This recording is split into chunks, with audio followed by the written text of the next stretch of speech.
व्यवस्था पे। हम कहते हैं जो भारतीय अपने परिवार के 5 लोगों को खो चुकी है, 2 साल ऊपर हो चुके, दर बदर भटक रही है, लेकिन उसको आज तक न्याय नहीं मिला।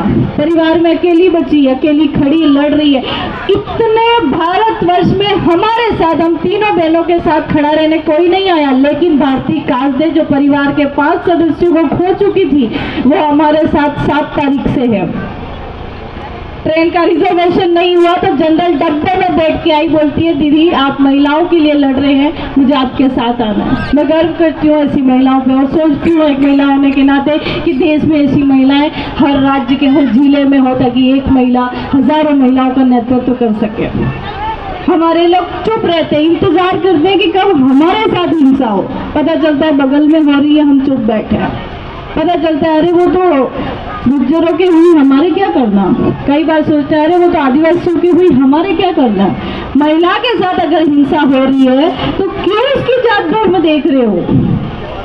एक एक महिला के साथ देश में 10-10 आदमी बलात्कार कर देते हैं। हवस की एक सीमा होती है जो देश में खत्म हो चुकी। कोई सीमा नहीं है हमारे देश में, कोई भी कभी भी। इवन 3 साल की, 2 साल की, कुछ महीनों की, 6-6 महीनों की बच्चों का भी बलात्कार हमारे इस महान भारत देश में हुआ है। आखिर कहाँ है हमारी सुरक्षा, ये सवाल पूछने हम लोग तीनों साथी दिल्ली आए थे। हमारे साथ एक और साथी जो शुरू से लगा करके एंड तक रहा।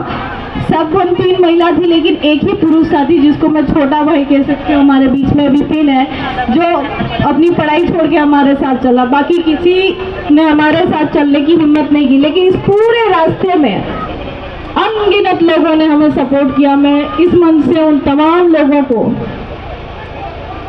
चाहे वो मीणा समुदाय हो, चाहे गुर्जर समुदाय हो, चाहे जाट समुदाय हो, चाहे मेयर समुदाय हो, चाहे इवन जनरल कैटेगरी के लोगों ने भी हमें बहुत सपोर्ट किया। मैं धन्यवाद देती हूँ कि उन सभी लोगों ने हमें साथ दिया और इस यात्रा में उन्होंने एहसास नहीं होने दिया कि हम केवल 3 हैं। उन्होंने बार बार एहसास कराया कि तुम केवल 3 नहीं हो, तुम 3 लाख महिलाओं के बराबर हो। मुझे खुशी है कि कम से कम एकता परिषद का महिला प्रकोष्ठ तो यहाँ आया, वरना हर संगठन ने हमसे ये कहा कि हम आएंगे आएंगे आएंगे, आया कोई नहीं। पता है क्यों? क्योंकि वो सोचते हैं कि हमारा संगठन ऊपर होना चाहिए। उन्हें अपराधी से मतलब नहीं है, पीड़िता से मतलब नहीं है, किसी के साथ हुए अन्याय पे न्याय मांगने से मतलब नहीं है। हम सिर्फ चुप रहना जानते हैं।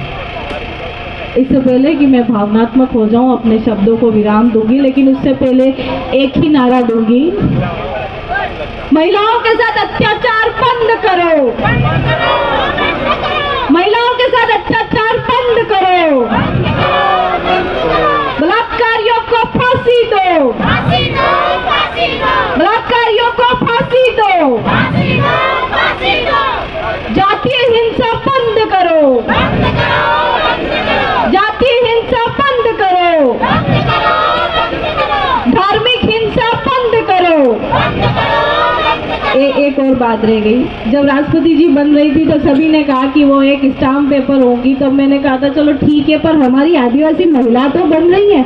लेकिन जब मणिपुर पे वो चुप हुई, बहुत दुख हुआ कि आखिर एक पद पे आप बैठे हो, आपके समुदाय की बेटियों को ऐसे रोड पे निरस्त किया गया और आपने एक शब्द नहीं बोला। आपने उस पद पर बैठ के देश के मूल मालिकों का अपमान किया। राष्ट्रपति जी, आपको इस बात के लिए तो माफी मांगनी ही पड़ेगी।